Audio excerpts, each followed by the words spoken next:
Man quotidien d'aujourd'hui, mardi 23 avril 2024. Thème: courage pour la droiture. Courage pour la droiture. Thèse de lecture. Deuxième Chronique chapitre 15, c'est à partir du verset 1 à 13. L'Esprit de Dieu fut sur Azaria, fils d'Obed. Et Azaria alla au devant d'Assa et lui dit: écoutez-moi, Assa, et tout Juda et Benjamin. L'Éternel est avec vous quand vous êtes avec lui. Si vous le cherchez, vous le trouverez, mais si vous l'abandonnez, et il vous abandonnera. Pendant longtemps, il y a eu pour Israël ni vrai Dieu, ni sacrificateur qui enseignait, ni loi. Mais au sein de leur détresse, ils sont retournés à l'Éternel, le Dieu d'Israël, et l'ont cherché, et l'ont trouvé. Dans ce temps-là, point de sécurité pour ceux qui allaient et venaient, car il y avait de grands trous parmi tous les habitants du pays. On se heurtait peuple contre peuple, ville contre ville, parce que Dieu les agitait par toutes sortes d'angoisses.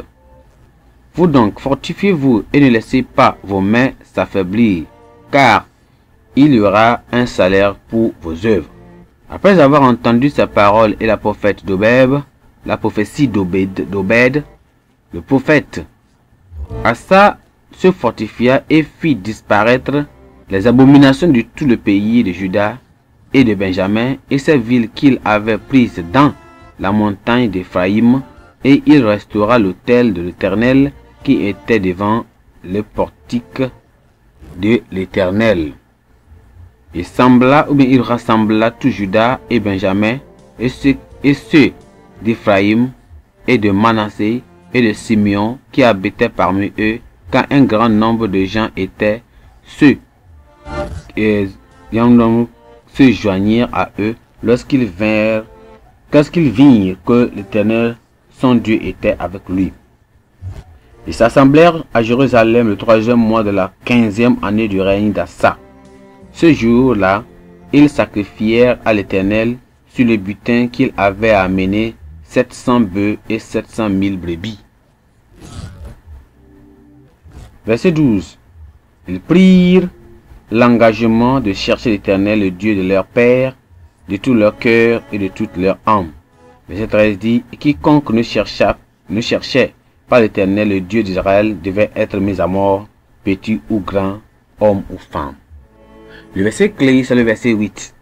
Après avoir entendu ces paroles et la prophétie d'Obed, le prophète, Assa se fortifia et fit disparaître les abominations de tout le pays, de Juda et de Benjamin, et des villes qu'il avait prises dans la montagne d'Éphraïm, et il restaura l'autel de l'Éternel qui était devant le portique de l'Éternel.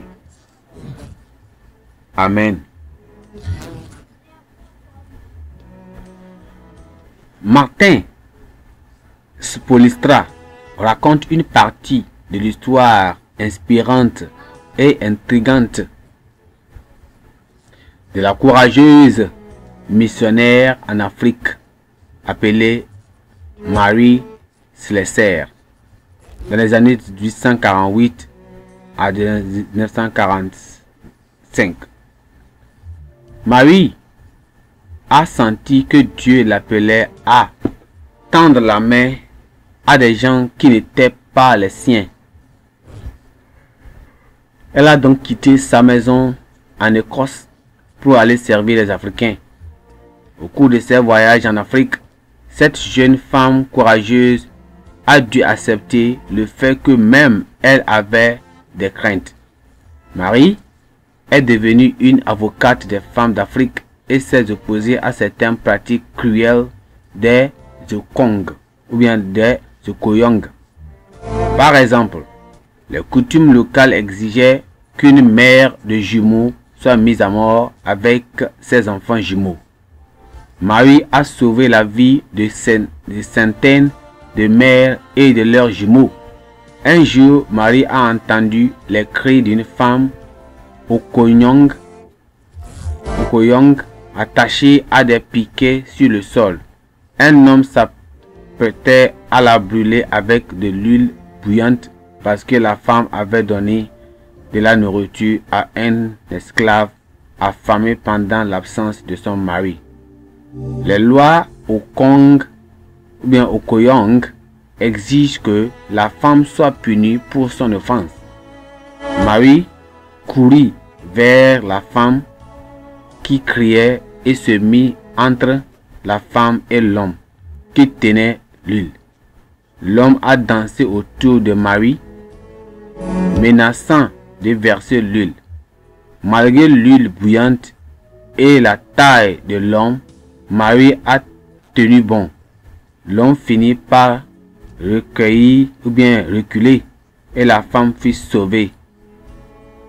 Marie a sauvé d'innombrables hommes ou bien autres vies et elle a œuvré pour mettre fin au combat entre tribus et répandre le message du Seigneur Jésus-Christ dans toute l'Afrique. En ayant le courage d'affronter ses peurs, Marie a apporté un changement réel et durable à la société et à la spiritualité africaine.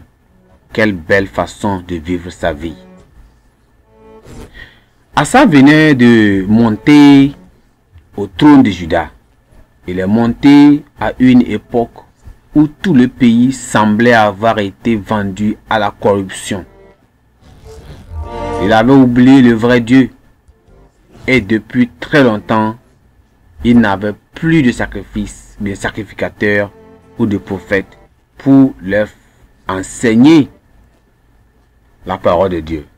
Mais Asa fut encouragé par les paroles et la prophétie d'Azaria à se tenir aux côtés de Dieu et à entreprendre les réformes nécessaires, car Dieu récompenserait sûrement ses efforts. Asa prit courage et supprima toutes les choses abominables dans son royaume, selon le verset 8 de notre texte d'aujourd'hui. Il ramena le peuple à servir le Dieu, le vrai Dieu. Nous devons comprendre qu'aucun progrès ou de développement significatif ne peut avoir lieu nulle part dans un domaine de notre vie ou dans un secteur de la société si nous ne nous décidons pas à changer l'ordre ancien et à instaurer un jour nouveau. Si nos familles, nos églises et nos sociétés doivent être transformées et jouir des bénédictions et de la faveur de Dieu, nous devons être prêts à faire preuve de courage, comme Asa et même il a fait quoi? Il a éradiqué toutes les pratiques pécheresses et même abominables que nous trouvons autour de nous. Pour accomplir ces exploits gratifiants comme Marie Slessor, nous devons être prêts à faire preuve d'un esprit de courage et à faire ce qui plaît au Seigneur Jésus-Christ. Il faut une personne convaincue et courageuse pour défendre la droiture, pour défendre la justice et pour défendre l'équité, bien l'équité au milieu d'une corruption omniprésente. Pensée du jour. Joindrez-vous à ceux qui défendent ce qui est droit. Joindrez-vous à ceux qui défendent ce qui est droit. La question. La Bible en un nom.